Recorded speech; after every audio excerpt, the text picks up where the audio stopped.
first school was a log structure erected in the 1850s. It was located south of the main road coming into town from the west. The site was later used by the Waterville Farmers Cooperative Creamery, erected in 1936.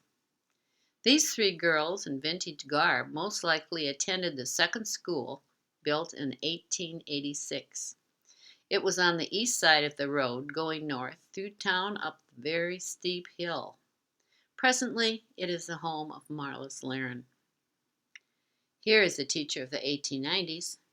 Candidates desiring to teach, armed with an 8th grade education diploma, could take a 2-day exam with 9 parts at the county superintendent's office to be eligible to teach in a country school. In June, a 2-week teaching methods course was provided. A teacher would retain a teaching certificate if he or she scored above 80% for 4 years, but wrote the test annually anyway. In addition to teaching, the individual was to supply kindling for the pot-bellied stove, sweep, and dust. In the 1906 to 07 school year, women were paid $31.01 per month, and men $62.89 in Almaquy County, Iowa. It was 1913 when the Waterville citizens voted to spend $2,000 to erect a 2-room school building with a bell tower. At this time, only Lansing, Waukon, and Postville had fully accredited high schools in Almaquy County. The local district was obligated to provide tuition to the nearest high school for any student that could pass an 8th grade exam. The Waterville Consolidated School was organized in 1920.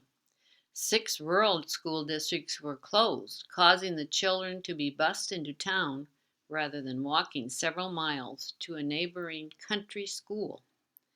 However, now patrons would have their very own high school. It would no longer be necessary to find a means to send their children to other towns to obtain a high school education. The tall, stately brick building was erected from 1920 to 21 at the very top of the Waterville Hill. These children rode the north route with driver Tom Griffith in 1922. Horse-drawn buses were the means of getting to school, unless snow blocked the roads. In that case, if a family had a cutter, or a sleigh which carried more than 2 people, a horse or team would be hitched to it and the children would be off to class, probably covered with a horsehair blanket. Toes were kept warm with heated bricks covered in flannel. In 3 short years, some motorized buses were being used, here with Holger Busness behind the wheel.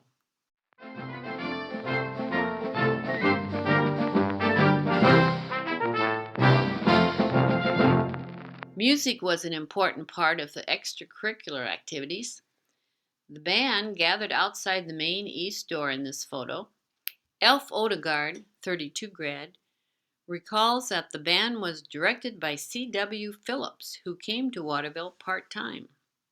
Sports were girls and boys basketball, so it was an asset to be tall.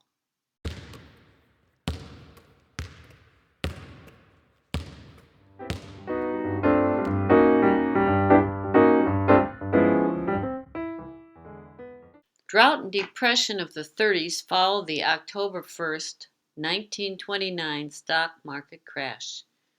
Times were very hard, yet Waterville was able to continue educating its children and even serving them a hot lunch. The hot lunch program began December 10, 1928. Marlis Mitchell Laren, 55, tells us that the cooks were Helen Seeley and Mrs. Elbert Hanson. 5 hot meals could be obtained for one 15-cent ticket. Ray Glenn and Helen Gilbertson Winkie, both 37, remember being served soup for 3 cents if the student provided his or her own bowl. Basketball kept spirits up throughout the Depression years at Waterville. The 1934 to 35 girls team was the first sports team in Almaquy County to reach the state tournaments. The team lost in their very first game, but started a long-standing tradition of top-notch girls' teams at Waterville. 4 of the 6 girls were lost to graduation. The Des Moines Register prophetically stated, "Younger girls are being groomed to take their places." Rita Spinner, 35, shared one of the grooming methods with her daughters. Each of the varsity players had her own team of elementary girls, she confided. The elementary age girl would be taught fundamentals. Then these junior teams would compete against one another in their very own tournaments. In this 1934 graduation class photo, Margaret Ann Frank, later Worset, dubbed by the Des Moines Register as the Babe Dietrichson of Northeast Iowa, is third from left in top row. Boys worked hard and attained the honor of sectional champs. Declamatory contests were held. Oratorical, dramatics, and humorous divisions presented challenges. By the end of the 30s, the horses that had gallantly pulled the school buses were literally put out to pasture. The horse barn, mangers, and horse stalls became a thing of the past. Overhead doors were installed, and 4 yellow school buses were purchased. Ted Tolander stands beside one here.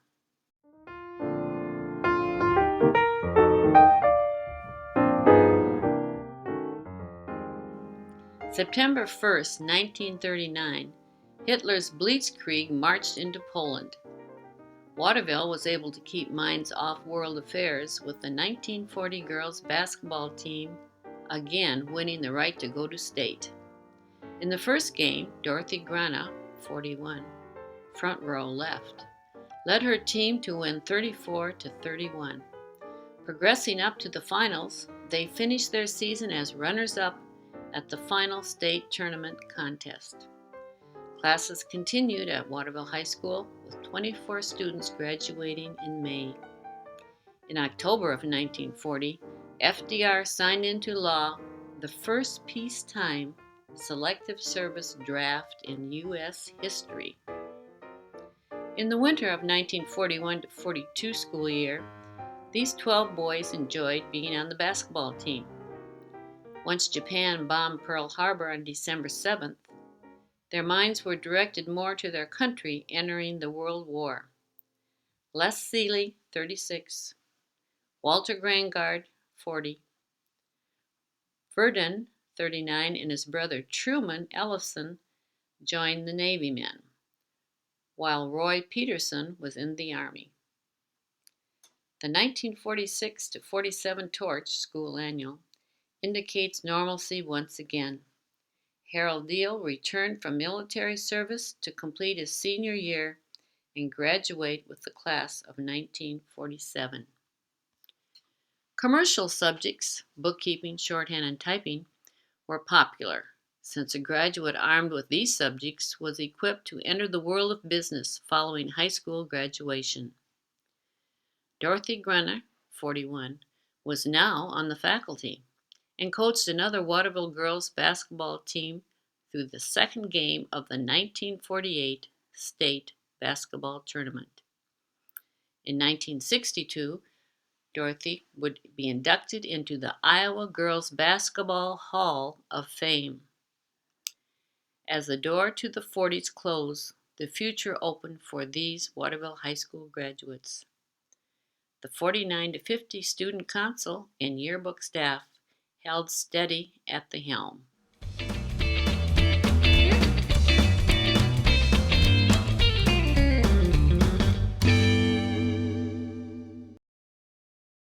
School board members continued to keep watch over the physical plant, curriculum, faculty, and budget.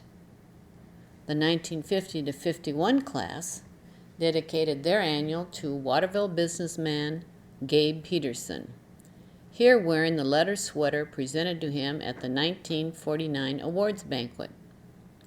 Mr. Peterson had been an advocate of building the first consolidated school building, was president of that school board, and continued to promote all school-related activities.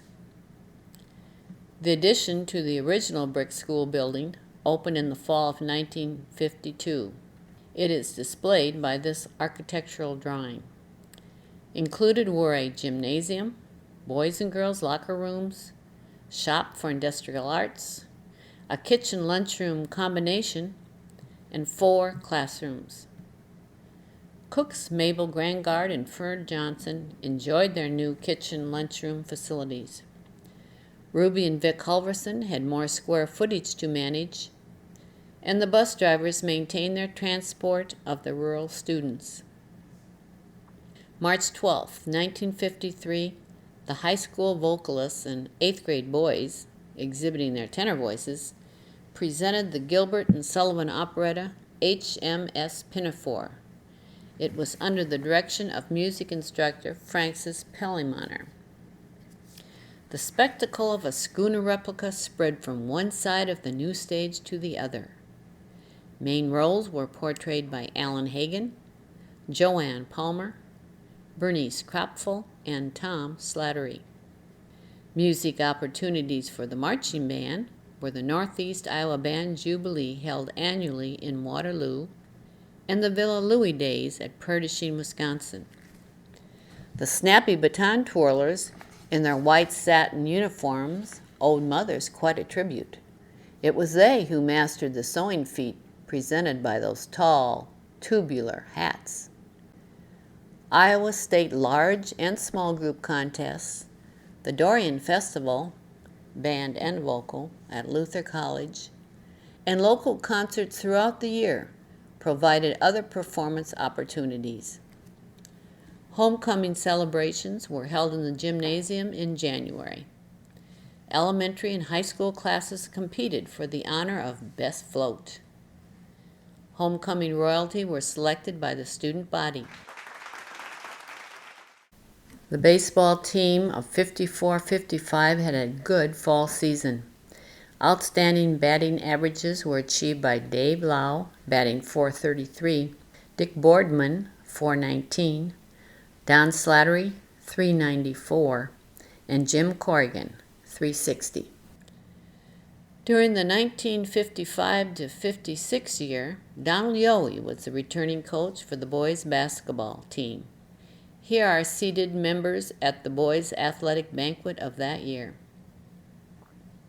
Bob Mathis and Jim Wagner looked for a rebound in this game during the 57-58 year with Mr. Smoot coaching.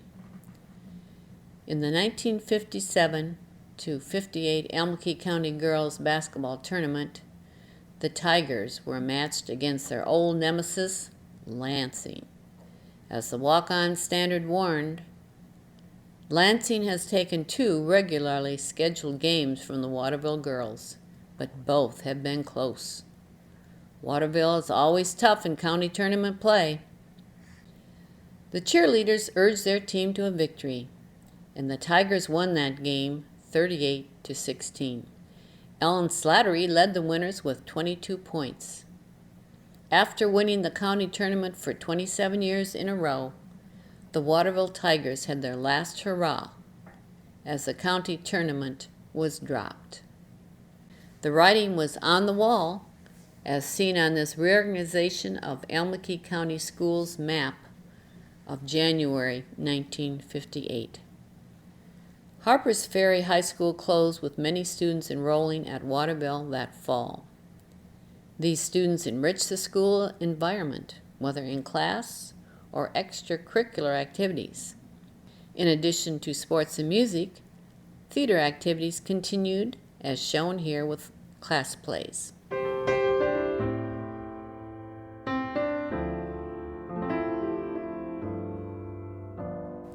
The final year of high school was the 1959-60 graduating class. Junior high was held at the Waterville site until 1966. The elementary grades thrive yet today, with a fine staff of caring individuals at the stately edifice built in 1922 on the hilltop at Waterville.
My dad was janitor in the Waterville school. I think I started in the early 20s or mid-20s.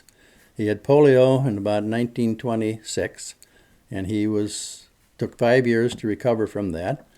And he did get the job back as a school janitor.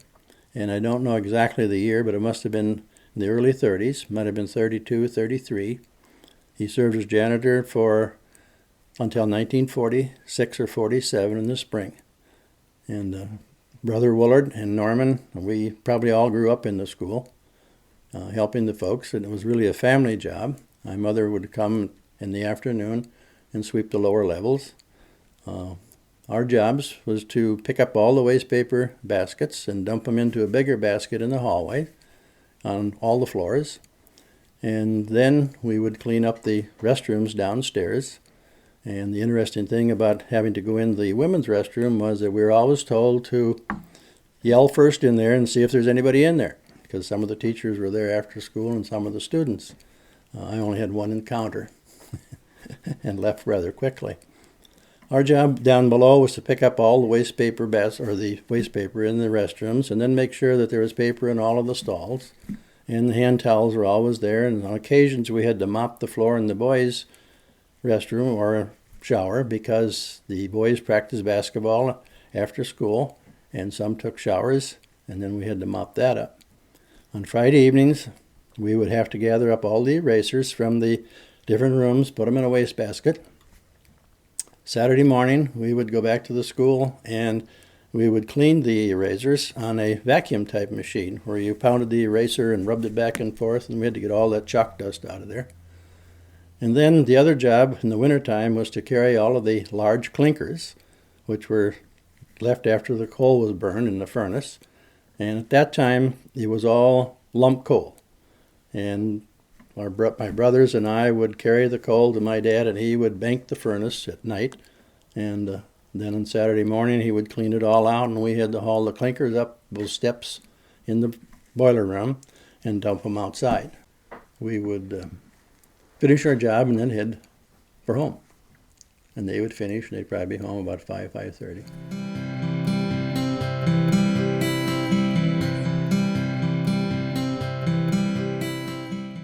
My parents, Vic and Ruby Halverson, started working at the Waterville School in 1951, and they retired in 1984. I was pretty small when I was in the kindergarten through 6th grade at Waterville, but I do have some memories of helping them. Mom and Dad took great pride in keeping the building looking as good as it could. There was a lot of projects that took place in the summer that probably nobody knew about. One of them was every summer the boiler had to be cleaned because they were using coal to fuel it, and Dad always asked me to be there because he had to crawl in one of the doors and get in there and clean it, and then just in case something would happen, he wouldn't be able to get back out again, or I'd have to go get help. Or luckily that didn't happen. So that was one of the summer things. Besides painting, and the floors were some of the last things to be finished before the school year started, because Mom and Dad didn't want them all scuffed up for that first day of school. Preparation in the summer also involved a lot to do, but they also farmed, so that what they would do is Dad would go up at 4 o'clock in the morning and work until they got fit to rake hay or mow hay or whatever, and then he'd go do that, and then he'd come back to the school, and they'd stay up there till late into the night some nights to get it ready. So it wasn't a part-time job, but they still got the job done by farming too. Dad drove bus for more than 20 years. I'm not exactly sure. It wasn't quite as long as they were janitors, but it goes way back. And like I said, he did that after he had opened up in the morning. And Norman Munchard was the head of the bus barn, and so then he took care of any mechanical issues, and they fueled the buses up. And at that time, there was probably 4, 5, 6 buses maybe, and I think maybe now they're down to 2 or 3.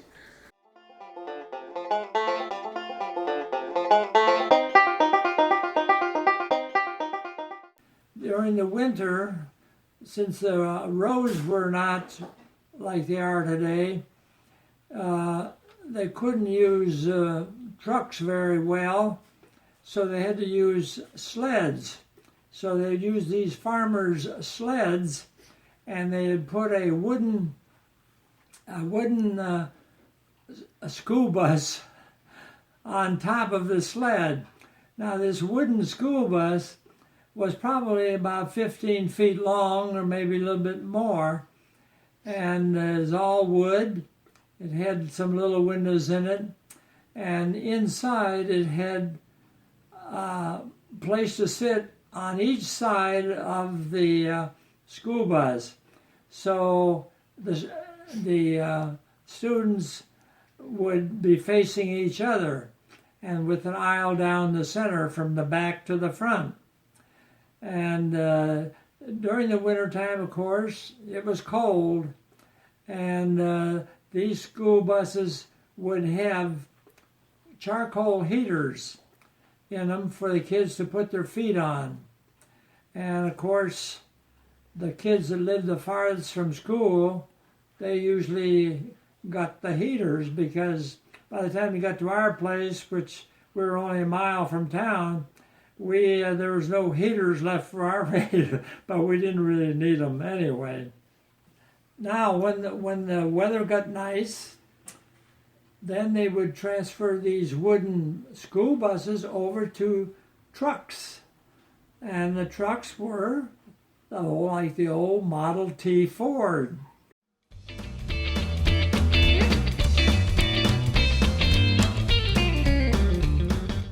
Well, I remember as in high school as being able to get excused from school to work in the field in the spring and sometimes in the fall for harvest. And I think I started doing that probably when I was in 6th or 7th grade. Probably shouldn't have been driving a tractor that age, but I was. Every spring, the roads would get bad, and they'd have to be so bad that buses couldn't run. So we'd be out of school for sometimes several days, I think. The same way with blizzards. There'd be times when there wouldn't be school for several days. Of course, the roads weren't graded up then like they are now, so when the snow melted, the water ran down the roads, and they got really muddy. I'm pretty sure Holger Busses was the first bus driver that I had. Cyril Corrigan, one of the Corrigan, he lived out on the Slattery farm, and he drove bus. When we had shop in Home Ec, we had to go down to the old school where Robbie Brett lives now. That's where the shop and Home Ec classes were. And I think that's where the first hot lunches, we had to go down there for hot lunches when they first started. I think when we first started school, we had to carry our, from home. I know we still got the lunch bucket that Myron has, got his initials on the end of the lunch box. I think Helen Seeley was the first cook at the school, I'm pretty sure. And we'd have to carry potatoes in, and I think we even had to peel potatoes some, I think. After the lunches were up at the main building. Well, if you go in the door from the south door, down those steps and right to the right, that's where the lunchroom was.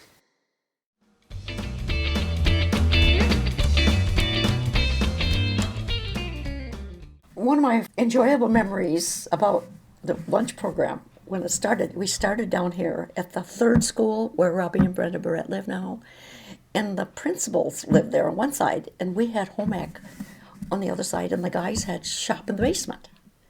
So that was always kind of fun. I can't remember that we had it every single day, but we probably had it at least 3 days a week or 2 days a week, And in the wintertime, we walked and really didn't mind the weather at all. It was always a fun time to visit with your friends and stuff, You know how girls are in high school. They like to chit-chat about just about anything. It was fun. I remember when the hot lunch program first started, we had a very small room. Seems very small now. It was probably large when you're a little child, but it was very small.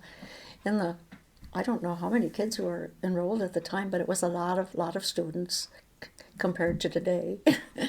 And it was, of course, we all had our turns with the first graders going first, and then up to the high school class, and that was kind of fun. And I, during my junior and senior year, I sold tickets. I think probably a couple days a week. I can't remember for sure. This has been a long time ago, you know. And I sat behind a little table, and so the big day was always Monday. Most kids purchased them for a week at a time.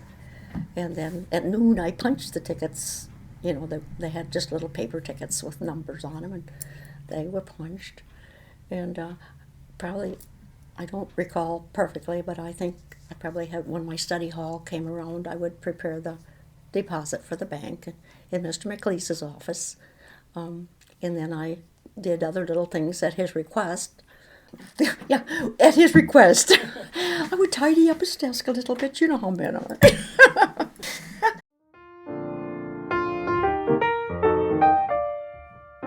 Well, our school was a small school, and I thought there were a lot of advantages of going to a smaller school. You knew most of the students, down through the grades, and all the teachers, cooks, janitors, bus drivers.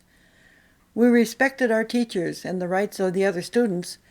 There was no bullying, but there was some teasing, but not to the extent of hurting someone. Of course, there could have been a few exceptions. I don't know for sure, but most every student was involved in some way in the school activities simply because there were so few of us. We needed every student. We worked together and included all our classmates. We were friends. I remember the class plays we put on and the musical operettas, such as the HMS Pinafore. Almost the whole high school was involved. Thank you and praise to our excellent teacher, Mrs. Perlmutter, during those years. 1950 to 54 are the ones I remember the most. She also had most all the students in the school in vocal music groups, large and small, plus the band, concert and marching. I remember practicing marching up and down the road about to the church from the school. The cars knew to watch for us and drove accordingly. I do not remember there ever being a problem with that.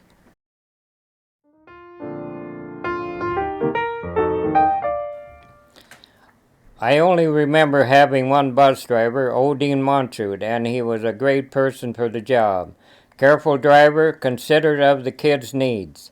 He had no discipline problems. We respected him and liked him. The roads were not graded as they are now. There were steep hills on our route. Sometimes as he was trying to maneuver the bus up through the deep mud, he would have to shove it into super low to make it. I don't know if the kids today would even know what super low is. My first years of manual training, or shop maybe it's called, were taught in an old school building about 2 blocks down the hill.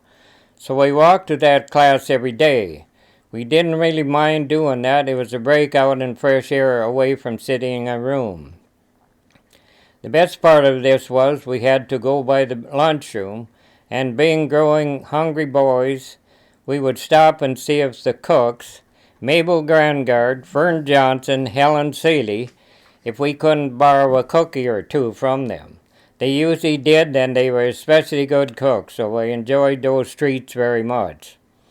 Also, Bob McDonald would be delivering milk about that time, and we would get a box of chocolate milk now and then. Maybe we paid a little for that, I don't remember. Usually the girls of the same class age were home economics class at the same time in the same building, only on the ground floor. We were in the basement, so there was quite a group of kids walking back and forth every day. The people in town used to see us, and there was no problem to my knowledge. When the new addition was built in school area designated for these classes, and that was the end of the walking distance then.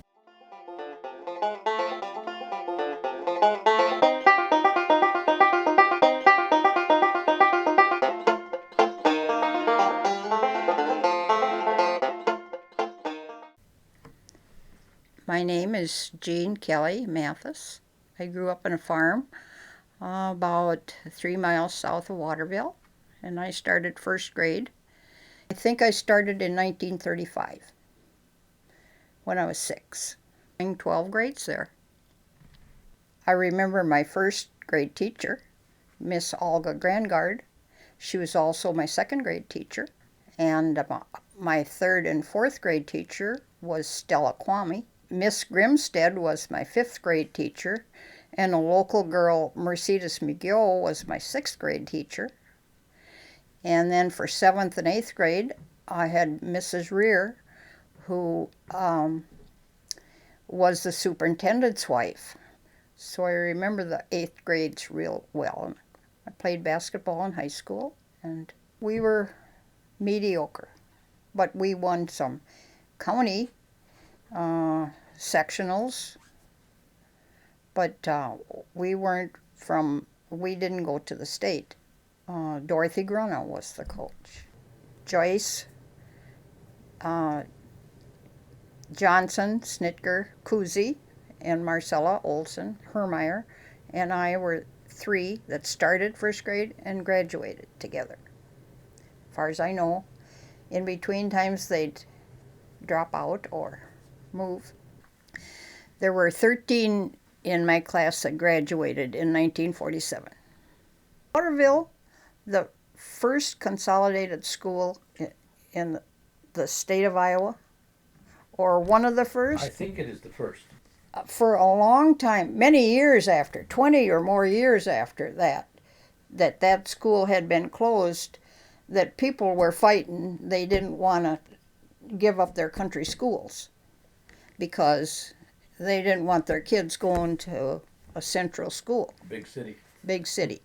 Okay, so our ancestors, my grandfather would have been on probably that school board, and maybe your grandfather. And how did they agree to see to this, that they would give up the Kelly School, or this Paint Rick, or whatever it was called, to do this? Now, they had a vision of some kind. Because, for years, the parents fought that, sending their kids to a big metropolis, Waterville.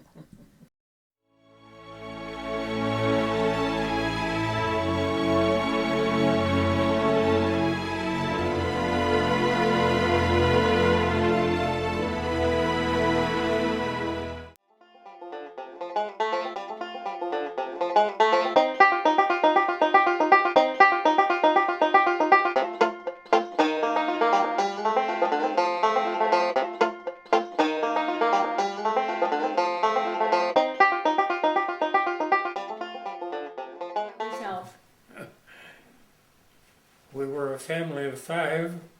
My mother, maiden name Barbara Thorson, my father Otto Odegaard, older brother Raymond, 5 years older than me, sister Marion, 2.5 years older than me, and me.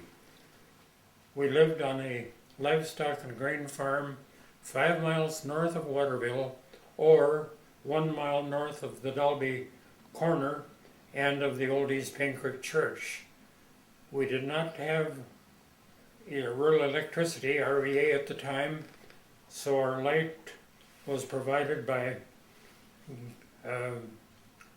kerosene lamps in the home and kerosene lanterns on the outside.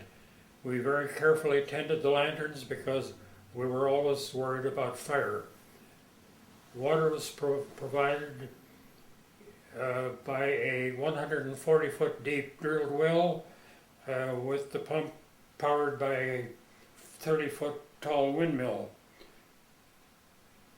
The water was pumped into a large cistern beside the well and was then pumped to the livestock supply tanks in the yard and to the hog barn with the water flowing by gravity.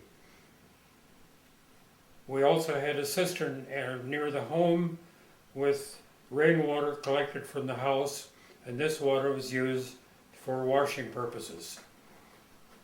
I attended a one-room school located 1/2 mile south of the home. We had one teacher and sometimes as many as 32 students in all 8 grades. How many were in your grade? There were 6 in my grade. Okay. The schoolhouse burned toward the end of my second year in school and was rebuilt that summer.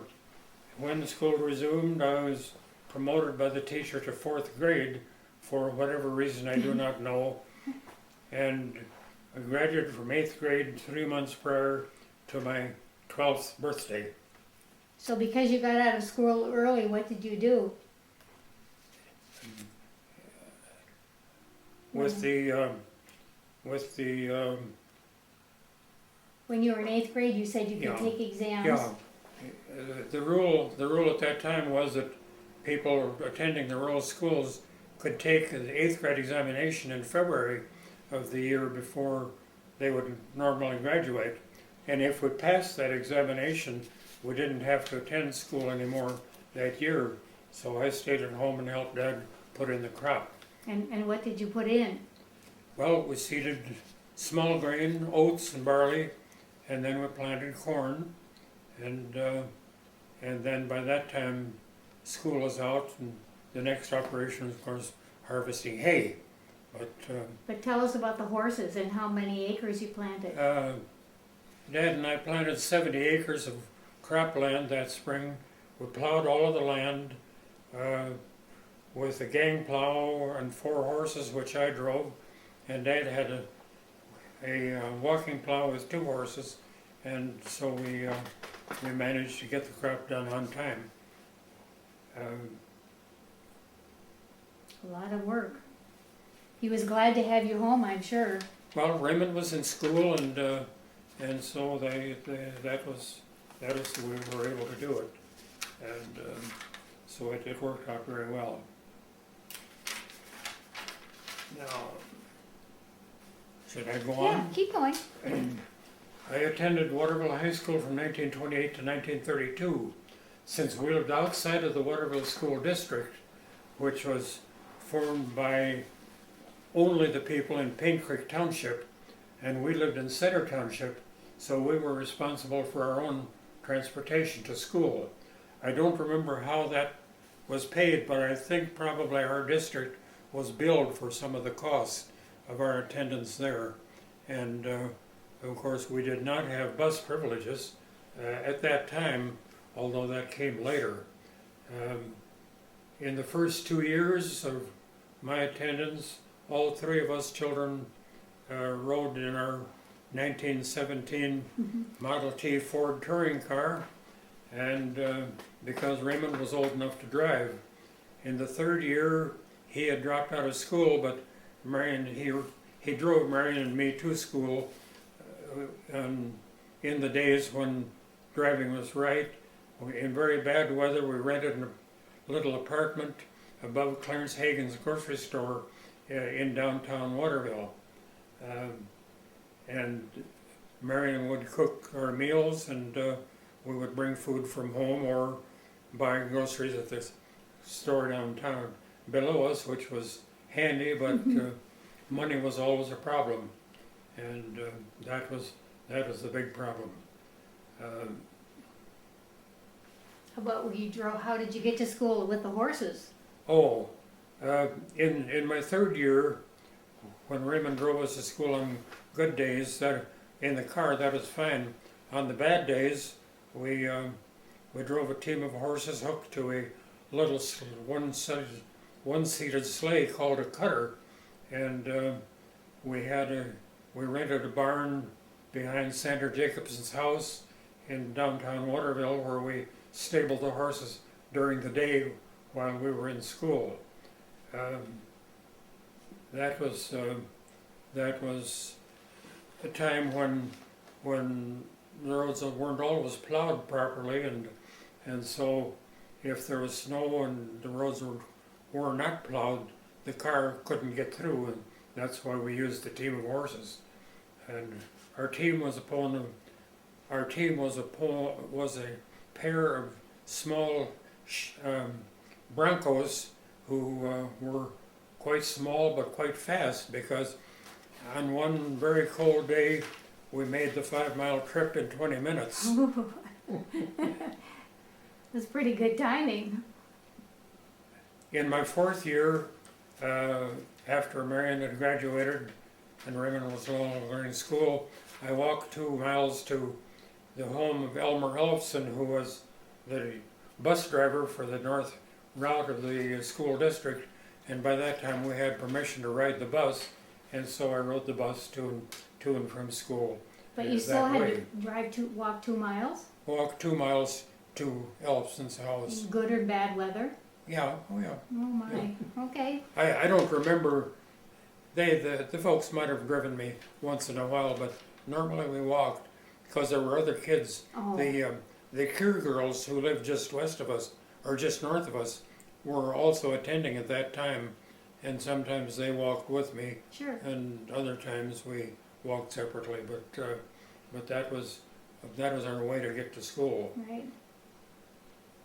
My memory of school activities is pretty vague, because all of this happened over 80 years ago, and consequently it's just a bit hard to remember. At that time, the superintendent of schools was Lawrence Laughlin. The principal was Leland Omans. The teachers that I remember were Isabella McCormick, Grace Sweet, Ruth Bell, Zilla Dunn, and Anton Nurskog. Our typing teacher was a very sweet and kind young lady, and I cannot for the life of me remember her name, but she was a very, very good teacher. The only organized sports activities we had were boys and girls basketball. Mr. Owens, the principal, was the coach, along with being the manual training teacher, and his duties both as principal of the high school and the grade school, so he was a busy man. In addition to that, at one time, and I don't remember exactly when, he moved an old building from out of town and built himself a house, which is the first house south of the school on the west side of the main street. It adjoins school property, but how he was able to do all of that, I just cannot remember. But he was a very energetic fellow and a good teacher. He was a good principal. We all liked him very much. What was your favorite subject?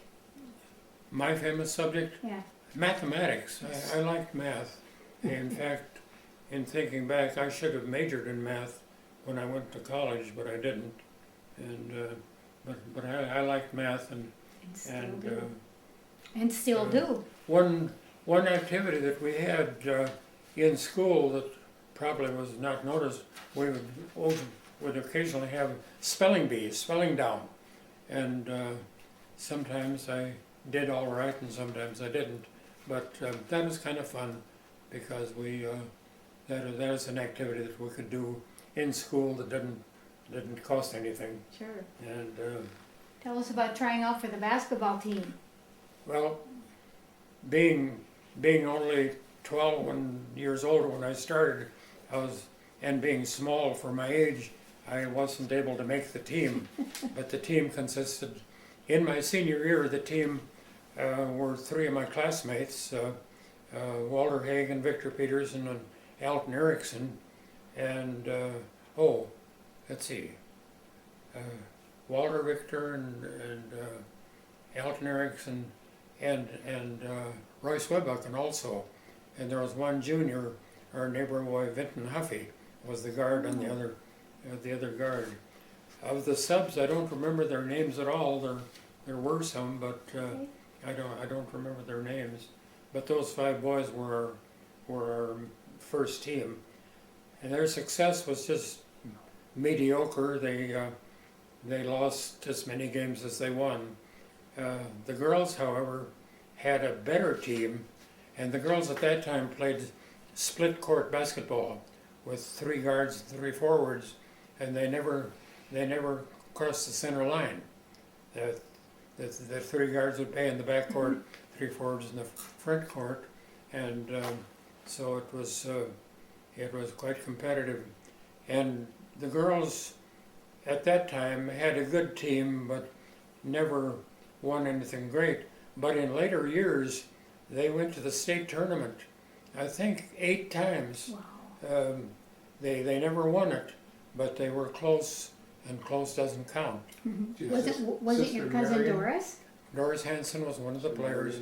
Marion The Platson girls, the Platson twins, also played at various times, and but they were a good team and came very close to winning the state title, but didn't quite make Not it. quite. Did your sister Marion play basketball?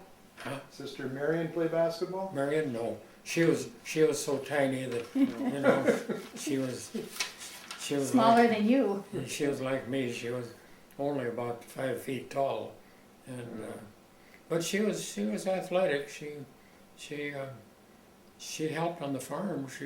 She would help us shock oats and pull weeds and do all that interesting stuff that you do on the farm. That needs to be done.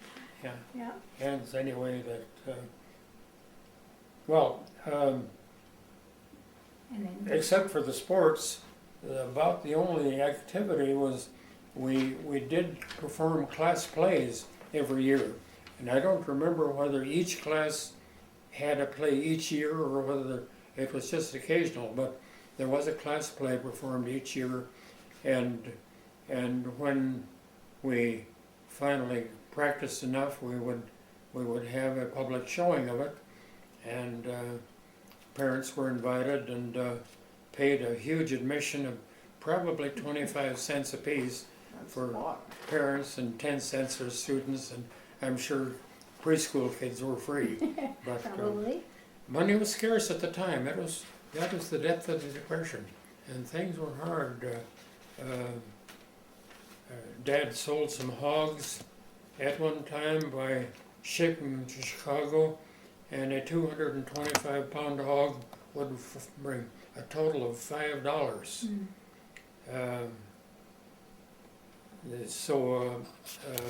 Corn was, when it was sold for as little as 10 cents a bushel. And out in the western part of the state where there wasn't timber, a lot of the farmers burned corn instead of wood or coal, because it is cheaper to burn the corn than to try to buy coal. So those were desperate times and very difficult. But anyway, that was the way that went. Well, we did have a school band. They didn't offer any lessons. I guess we just showed up and tried to learn as we sat there. The director was not a full-time employee. He commuted from Waukon. His name was C.W. Phillips, and he was a good director, and our band had fun, but we were never very good. But it was worthwhile. I don't remember any concerts that we had, except that I do remember attending the corn days in Waukon, which was an annual affair, and I don't remember how or when we played, but I know we had our instruments along. Because one time I was running with my baritone and I tripped and fell and smashed it to the ground, but I didn't ruin it. And it was your dad's baritone, wasn't it? Yeah, it was Dad's baritone. Yeah. Oh, the basketball and the band were really the only outside activities that we had, and that worked out. The subjects taught in school were English grammar, algebra, plain geometry, social studies, civics, shorthand, typing, English, literature, and just kind of a skim of that. We did have a Latin teacher. Anton Norskog was our Latin teacher, taught 2 years of Latin, and we probably didn't excel in it, but it was kind of the basis for our English language. We learned more English language in Latin than we did otherwise. And Then there was a home economics department. I think Zilla Dunn was a teacher on that. Okay. I don't remember for certain. And we had our industrial arts, which we called manual training, and Mr. Omans taught that among all of his other activities. Now there probably were some other classes taught, but I just don't remember them. The home economics room was on the first floor, just to the left of the main entrance to the building, or just to the right of the south entrance of the building. And it was the only classroom on the first floor of the building. The other parts of the floor were occupied by the restrooms and well, that is about it. The boys and girls restrooms. Was that where the gymnasium was? And the dressing rooms, or there were some dressing rooms for athletics. We did have an athletic program. I mean, there was one thing that I didn't mention here. We did have Phi Ed classes, physical education classes, yeah. and so in order for that and for the athletic teams, we did have to have dressing rooms, and so that worked out. And as I mentioned before, there was a little stage at the front end of or at the north end of the gymnasium, where we had our class plays, and for those class plays, chairs would be set up on the floor of the auditorium, and that was the only place we had for that kind of entertainment. Sure. And that was fine. It worked out nicely. Now. How about manual? Where was your? Yeah, I mentioned the home ec building was in the main building. The manual training shop was in the former square white school that is located about halfway between the school and downtown, and it was divided in two. North half was our manual training shop. The south half was our superintendent's home, and he was so highly paid that it was necessary to provide him some housing because he was earning $1,500 a year as superintendent of schools. I'll let the Steve and Judy. And I think the teachers were paid $900 or $1,000 a month, something like that. A year? $900 a year. Yeah. Right. So not very much money. But the superintendent, his salary was $1,500 a year. And that, of course, the bonus was that big house that he had, which was just half of the old school. Well, the question was asked as to whether we had speech or theater courses offered. The only thing that there were no formal courses as such. The only thing that came closest to it was the class plays that were put on, and I don't remember which teacher conducted them, but I think it was Grace Sweet. I think she was the director of the plays, and she did a good job on it, considering the material she had to work with. But, it was fun, and for some reason or other, I got to be in, I think, all of those plays while I was in school, and not that I was such a great actor, but I had somebody Buffaloed on it. Just fun to participate. You could remember your lines. It was worthwhile.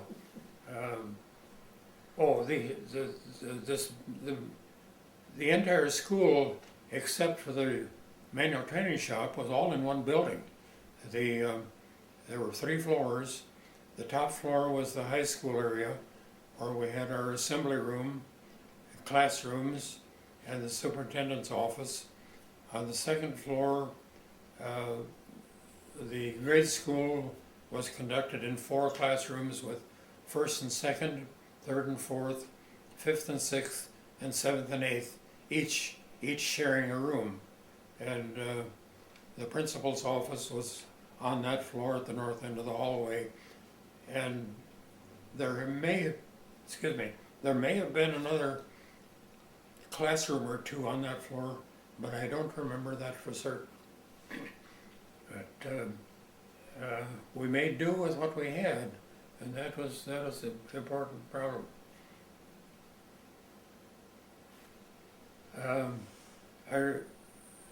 I'm sorry to say I remember only one of the grade school teachers. Her name was Thelma Tabler, and sometime after 1932, she married one of the local men, Leonard Hagan, who was a farmer, had a farm northwest of town, and to the best of my knowledge, they lived there the rest of their lives. Leonard was a brother of my classmate Walter, but he was older, considerably older. Sure. And but they were a well-known family. Their dad was a veteran of the Spanish-American War, and had some kind of a disability because he had a wartime pension. But they had a nice farm about 3 miles west of Waukon. Okay. And they were a well-known family. And Walter went on. He served some time in the Iowa legislature. I don't know how many years, but he was elected as a representative to the legislature for at least one term. From that area? From Waterville at Waukon? Yeah. Good. And he's the only one of our students that I know of who served in the legislature. We did have another resident living west of us who served several years. His name was, his last name was Rowe, but he served several terms. And other than that, I really didn't know any of the legislators that were serving there. Office, yeah. We mentioned before that Thelma Tabler was married to Leonard Hagan. Grace Sweet, one of the teachers, married Olvin Moe, who was a Chevrolet dealer in Waterville. And after their marriage, he bought the dealership in Waukon, and they moved there. They built a new home, which stood right on the grounds where the hospital addition is now standing. The home apparently was moved off because it was a nice two-story house. But they lived there, as far as I know, for the rest of their lives. And to the best of my memory, they had 2 children, Janice and Calvin. And I don't remember what has happened to them, but some of the people who will hear this undoubtedly knew them, because I would think they were approximately Elaine Odegaard's age, maybe a little older. Sure. And but other than that, I don't know of any of the teachers who stayed in the area or married. And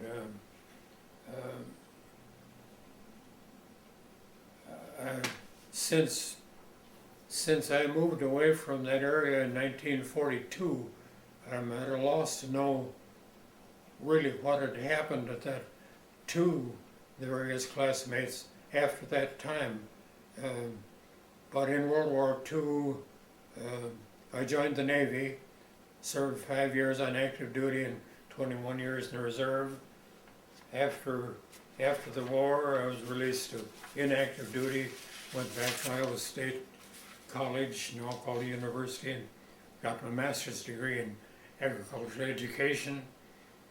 And then as my life's work, I worked for a major insurance company as a farm mortgage consultant, and I worked for them for 31 years. I've lived in Minnesota since 1951. I have 4 children, 6 grandchildren. I have 4 children, 6 grandchildren, 5 great-grandchildren, and Your wife died? Well, mother. See, we moved to Minnesota in 1951. I've lived there ever since. And 10 months ago, I just had my 99th birthday. Shoot, I had a question, now I can't remember. Oh, did you have any class reunions? There were several class reunions. We attended one which had to have been about 20 years ago, and it was a great lot of fun. But there have been others, but I haven't been able to go to them because it's 300 miles away, and that kind of.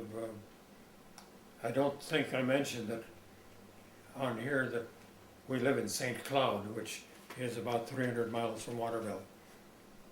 Where did your family do their grocery shopping? What little you? Well, most of it was in Waterville at Hagen's store. Okay. And then later on, of course, much later on, in 1938, my uncle Alfred Bacham had a store in Waukon, and we shopped there a good deal. In fact, I also worked for him for one summer at the hefty wage of $7 a week, included Sunday mornings, $1 a day. and in Waukon. And you boarded with them, didn't you? Didn't you board with them or live with them? No, I stayed at home. Oh, so you went back and forth. See, we lived just 5 miles west of town at that time. So how did you get back and forth? Our car. Oh, you had the car. Yeah. Okay. Well, I think you covered everything pretty. Go ahead, Terry. When you were in the Navy, where did you go to school? Did you go to Harvard or what? Yeah, tell about your schooling. After when you got into you're the in Navy. midshipman corps. Tell how you went to the draft, enlist for the draft. When I went into the Navy? Yeah. Well, it sounds impressive, but I'm a graduate of Columbia University and also Harvard. Well, tell the story. My indoctrination training for the Navy was at John Jay Hall and Columbia University in New York. And then toward the end of the war, I went back to the Applied Communications School, which was held at Harvard University. And Where did you get commissioned in the Navy? As an officer? At Columbia, in New York. Okay, that's. There were about 1,200 of us in that class, I think. And in fact, I think there were. I think there were about 1,200 in all. Not everybody graduated, but most of them did. Tell us the sequence of when the war started, you finished college, and then what did you do? Pearl Harbor was attacked on December 7th, 1941, and I was in school. I was a senior in college, so a couple of weeks later I went to Des Moines and enlisted in the Navy in what was called the V7 program, which was a program for prospective officers, with the provision that we could finish school before we had to report for active duty. So I graduated from college and then reported to Columbia for indoctrination training, which lasted 4 months. And commissioned in February of '43, married a week later, and took the Challenger train to San Diego and went to gunnery control school for 6 weeks, waited 2 weeks, then shipped out on a Army transport for the South Pacific. And caught your ship at what port? Was that DeSanto, that one? Or what does it, New Caledonia? Names elude me. That's all It right. was close to Guadalcanal. Okay.